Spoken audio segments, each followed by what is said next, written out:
bangsawan, tampan, ganteng, wangi. Semenjak masuk Islam, dipecat, dicoret dari kakak sama ibunya, kehilangan semua hartanya.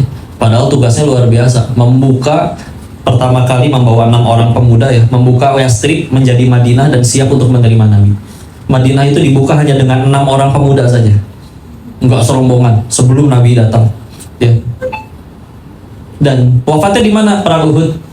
Dan ketika wafat juga sampai nggak punya apa-apa, cuman ada kain burdoh yang kecil seperti selimut berbulu. Kalau ditutup kepalanya kakinya kelihatan, kalau ditutup kakinya kepalanya kelihatan. Iya, begitu ya. Saking kecilnya. Ya, akhirnya kata Nabi udah tutup kepalanya kakinya yang kelihatan. Ya. Maka beliau melihat, kenapa ya? Orang-orang heran, kenapa ini orang sahabat yang segini kayanya nangisnya ingat sama sahabat yang mohon maaf kata kasarnya kan jatuh miskin. Karena ternyata Abdurrahman bin Auf itu punya doa yang setiap hari beliau panjatkan. Ya Allah, jangan biarkan semua ketaatanku dibalas dalam bentuk betapa kayaknya aku di dunia. Beliau takut sekali nanti mati ngarep ke surga, tapi kata Allahnya, kan semua amal solehmu sudah dibalas dalam bentuk betapa kayaknya dirimu di dunia. Maka beliau kata, nggak mau ya Allah, hamba nggak perlu di sini, hamba butuhnya nanti, nggak perlu di sini. Di sini punya banyak juga gimana sih? Mau makan, bisa beli 100 porsi, bahkan bisa bangun 100 restoran. Muat perut nih, buat makan 100 porsi. Enggak. Bisa beli villa 100, nggak capek packing tiap hari pindah villa. Siapa yang paling nikmatin villanya? Si Mamang yang jaga tiap hari, berenang seger itu di kolam tiap sore, lari-lari di taman indah kayak film India. Mama, Bibi, nanti malam kita mau tidur di lantai berapa sayang? Ih, indah. Ya. Kita nginep di situ bayar belasan juta, dia digaji tiap bulan. Makanya pengen bahagia mah jangan bisnis, kerja aja jadi jaga villa. Tiap bulan digaji, token habis tinggal telepon. Dan kadang atas nama negaranya, atas nama si Bibi, karena nggak mungkin pakai nama koruptornya. Bosnya belum tentu datang setahun sekali. Tiap bulan gaji karyawan, token habis di telepon, dan nggak mungkin punya villa ngisi token 20.000, dilepehin sama setrumnya juga. Ngisi sebulan, ngisi sejuta habis 5 hari. Dan yang paling repot dihisap. Lihatlah, di saat kita amat sangat pengen gimana cara jadi kaya dan bagus, silahkan. Apalagi kalau niat kayaknya untuk ya bangun masjid, berangkatin orang tua haji, amin, mudah-mudahan kayak betulan. Tapi lihat, orang yang amat sangat paling jadi teladan kita kalau bicara kekayaan dalam Islam atau Nabi Nabi, nangis ya ngelihat orang yang ngelihat sahabatnya yang jatuh miskin. Nah, ya segitunya orang itu tuh, beliau itu tuh, ya takut nanti meninggal ngarep ke surga. Tahu-tahu kata Allah, kan udah dibalas dalam bentuk betapa kayaknya kamu di dunia. Nggak mau ya, nggak mau. Hamba butuhnya nanti, nggak mau di sini. Nah ketika ingat Mus'ab bin Umair tadi, ya Allah ini ada yang tadinya segitu kaya, tampan dan kehilangan semuanya, meninggalnya aja kayak begitu. Gak kebayang surga senikmat apa nanti yang menanti diri. Ya. Yang mahal orangnya, sehingga akhirnya beliau dikejar duit. Ya. Beliau yang dikejar, nggak mungkin. Tak bahkan tanya ke orang yang dia, mohon maaf ya, belum muslim, tapi pengusaha sukses miliuner. Mereka aja nggak percaya hoki. Bagi mereka kesuksesan itu adalah ketika kesiapan bertemu kesempatan. Kesempatan selalu ada, kesiapan yang orang belum tentu punya. Kita gajian bebas mau langsung nyicil handphone baru, padahal yang lama juga masih bagus, hanya demi gengsi. Ya. Tapi suatu saat, contoh, ada orang pindahan kota, mau nggak mau dia harus jual motornya. Motornya kita tahu harganya 22 juta beli baru. Dia baru beli 2 hari yang lalu, kilometer baru 15 kilo, plastiknya aja masih ada. Tapi dia tahu-tahu BU 10 juta asal ada cash gua kasih ke lu sekarang. Ini pasti cuan ini motor kayak begini. Ya. Tapi masalahnya kita nggak punya, gara-gara habis buat jajan melulu tiap hari minimal maca. Ya. Ya. Dan nggak bisa dia tuh, nggak bisa. Kalau air putih nggak mau, pengennya harus yang berasa berwarna gula aja setiap hari. Ya. Kata Allah dia ada kesempatan, lolos. Akhirnya yang beli motornya siapa? Yang lain yang akhirnya rela nahan, aku nggak dulu deh jajan, aku nggak harus ganti handphone dulu nih. Kesempatan nih, play dapat 10 juta nggak nyampe 3 hari, kejual lagi 18 juta, lumayan 8 juta dalam 3 hari. Nyari di hari kayak gini 8 juta, ini gimana lagi? Coba kalau nggak punya kesiapan, kesempatan selalu ada. Tapi ya gitu, udah individunya yang mahal, kesiapan juga selalu ada, dan itu dia pintu-pintu untuk bikin Allah, bikin dia gagal itu udah ditutup semua. Ya, di Thailand itu ya Allah, sama sesama pengusaha kasino yang di sana itu duit bukan masalah demi Allah. Mereka bisa bayar guru dan sekolah termahal, tapi kalau Allah udah nggak ridho sama duitnya, gampang tuh anaknya ada yang dibikin mati overdosis narkoba, ada yang dibikin ya mohon maaf ya LGBT, hamil duluan, yang lain-lain ya. Terus apa kabar yang di desa jadi guru ngaji, boro-boro ngerasain naik BMW, ngerasain duit miliaran, gaji 250.000 sebulan, guru beneran ada, anak 4, 5, mana cukup. Tapi pada sekolah semua anaknya, sekolah lo dari duit dari mana? Ternyata beasiswa semua. Lo kok bisa beasiswa semua? Karena ternyata hafal Quran semua tanpa dipaksa. Kalau Allah udah mau nolong ya. Serius ada yang seperti itu tuh, betulan ada yang jujur lempeng, nipu orang enak kok, licik enak kok. Dulu ini nasihat dari leluhur Chinese kami sebetulnya, jangan pernah gigit tangan yang ngasih kamu makan, karena yang tangannya kamu gigit dia akan baik-baik saja, dan kamu yang menggigit akan hidup susah dalam waktu yang lama. Suka dengar nasihat jangan terlalu baik jadi orang nanti dimanfaatin. Kau kenal sekian banyak orang yang gak kehitung udah berapa kali ditipu atau dibohongin karyawannya sendiri, tapi tak ada satupun orang yang nipu atau bohongin dia bisa akhirnya berakhir berada di level yang sama dengan si bos itu. Nggak akan. Yang detik ini masih kelaparan banyak, kudu nipu lagi demi bisa makan. Si bos lempeng aja udah. Orang senang atau urusan namanya kayak begitu. Anaknya Imam Syafi'i jualan kain. Suatu ketika misalnya ada yang beli, saya mau kain itu, nggak dijual. Lo kok nggak dijual? Bolong. Saya lihat bolongnya di mana? Saya nggak pakai semua kok. Nih, tuh kan bolong kan? Oh, saya potongnya cuma pakai setengah. Udah saya beli aja, nanti saya potong juga kok. Kalau mau setengah harga. Loh, nggak apa-apa full. Orang saya nggak ini kok, bolongnya nggak masalah. Nggak mau kalau nggak setengah harga. Kalau nggak saya zolim. Mau enggak. Ya udah deh, nih setengah harga. Seneng nggak sama pedagang kayak gitu? Senang. Nggak mungkin nggak balik lagi. Ya. Toko dulu pernah waktu 2021 ya, pernah beli ayam di pasar 1 kilo, 1 kilonya masih 38.000 waktu itu. Nyampe rumah kata istri teh bau ya, sampai hari ini nggak balik lagi ke situ. Mikir doang sama istri, kira-kira dapat untung berapa ya ngebohongin orang, ayamnya dicampur yang bau sama yang seger, dapat nggak ya 18 triliun? Enggak kayaknya.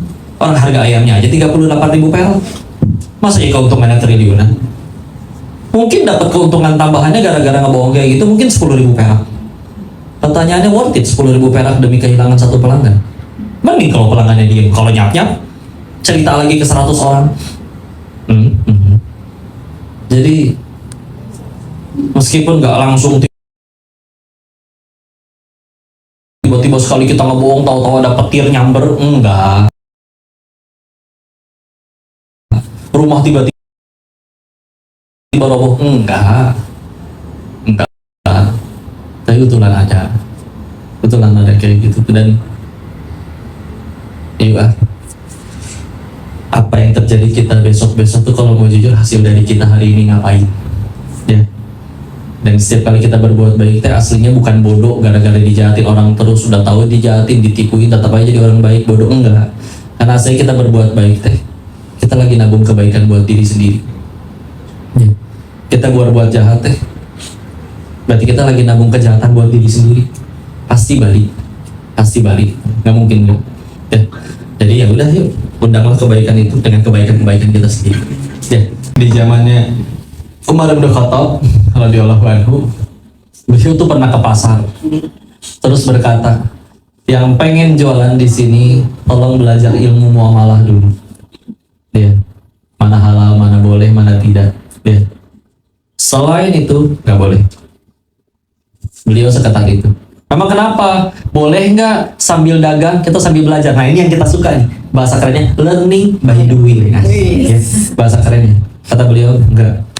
Karena kalau kalian nggak punya ilmunya, mau tidak mau, suka tidak suka, terpaksa tidak terpaksa, kelak kalian bisa jadi akan mengambil yang haram. Ya. Tapi kalau punya ilmunya, tahu mana boleh mana tidak, habis itu. Ya. Maka amat sangat perlu harus ditutup. Kalau kita pengen bicaranya keberkahan, berkah itu sederhana. Cirinya nggak akan berkah habisan. Ya. Bisa jadi dia tidak sekonglomerat atau setriliuner yang lain, tapi akan kelihatan. Karena kalau misalnya ternyata, mohon maaf, tidak berkah, kurang, akan kelihatan dengan nyolong lagi, ya, kurang. Duitnya nggak kelihatan, duitnya belum tentu ada kelihatan depan mata. Kadang cuma angka di sini, mati lampu sedunia juga nggak akan bisa diambil. Ya kan perlu setrumnya. Iya, betul. Jadi segitu nanti kita belajar ilmunya. Dan kalau pengen sebelum ke pertanyaan, lurusin lagi sedikit nih konsep rezeki. Kalau masih ada yang berpikiran, kok kalau halal sedikit tahu, kalau haram kan biasanya banyak. Ya, salah. Kalau kata Allah rezeki ibu bulan ini misalkan 1 miliar, misal mau halal mau haram bu, tetap dapatnya 1 miliar, serius.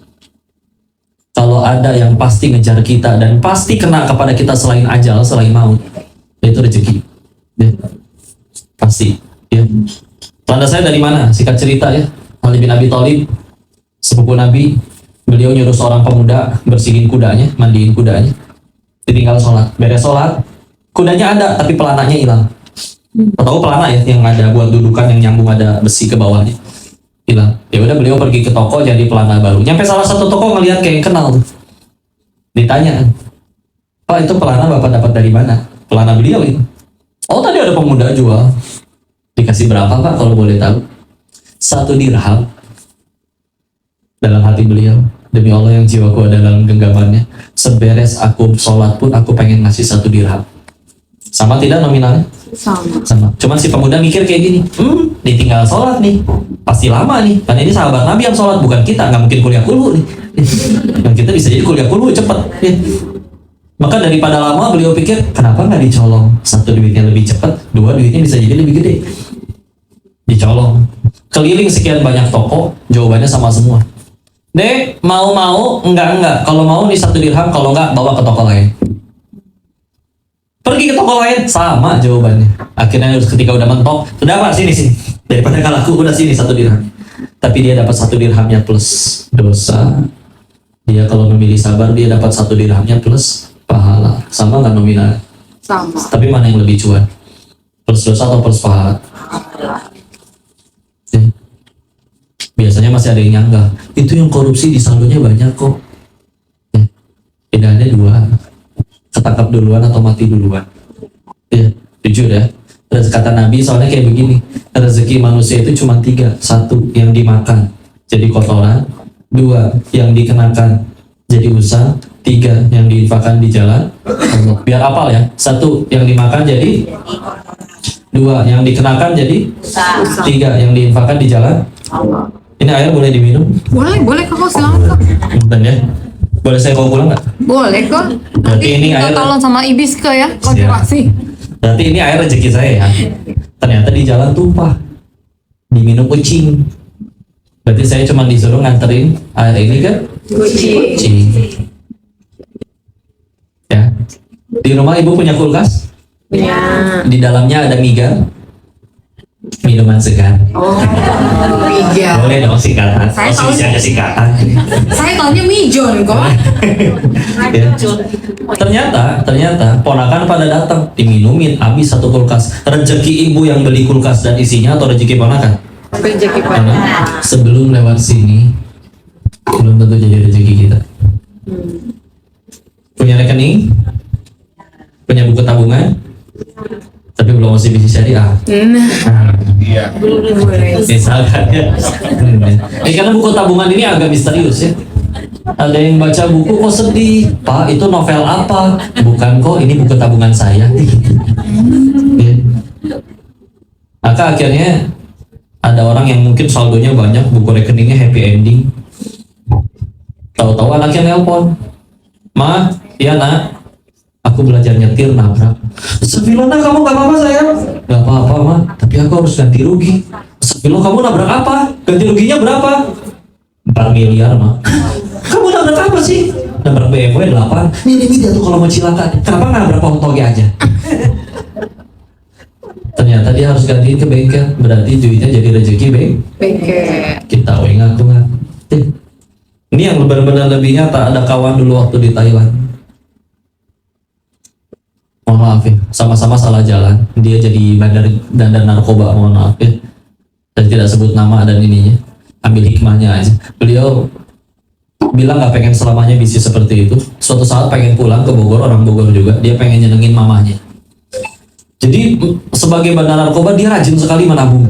Gak main cewek, gak main perempuan, gak minum minuman keras, tidak main judi. Masalah dia memang cuma satu, narkoba doang, karena tiap hari harus quality control kan, service excellence. Ya. Dan rajin menabung. Jadi jenis-jenis bandar narkoba yang budiman gitu bu. Ya. Oh ada ya kok? Ada. Ya. Singkat cerita, dia dikhianatin, pacarnya kabur sama laki-laki lain, dia ditangkap.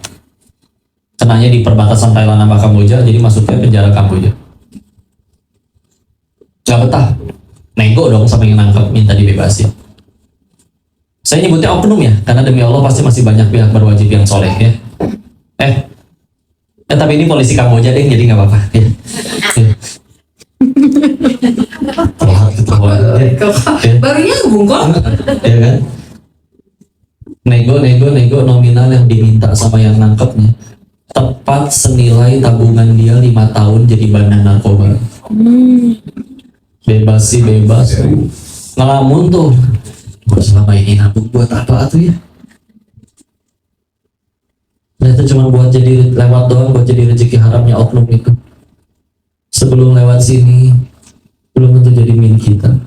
Jadi di saat nanti ada harinya kalian benar-benar dagang lurus, jualan lurus, kerja lurus, kok yang ngelihat yang licik tahu-tahu uangnya lebih banyak, belum tentu jadi rezeki dia. Serius. Pilihannya mati duluan atau ketangkep duluan. Serius, beneran. Yang benar-benar jadi rezeki kita tadi cuma 3, yang dimakan jadi kotoran, dikenakan jadi usah, atau yang tadi sudah kalian ubah jadi pahala. Ya. Jadi setiap kali ada orang bersedekah, wakaf, itu tuh masih milik kalian duitnya, betul kan? Pilihannya 2, paling cepat diganti di dunia, standarnya 700 kali lipat, Al-Baqarah 261, paling lambat jadi rezeki kalian setelah mati. Jadi udah pindah doang dari rekening dunia ke rekening akhirat. Dan kalau mau jujur kita lebih butuh buat jadi rekening yang di sana. Ya. Dan di sana mah nggak perlu ATM, nggak perlu kartu lagi. Ya. Dan lebih enak. Maka begitu masalah rezeki. Jadi udah nggak ada lagi yang mikir kalau haram banyak tahu kok saya nanti bisa ini beli. Enggak. Belum tentu jadi rezekinya. Ada yang udah nabung-nabung pengen beli mobil mewah. Ada yang mobil mewah, ada mobil biu. Begitu nyampe depan showroom ketabrak ya udah nggak jadi belinya.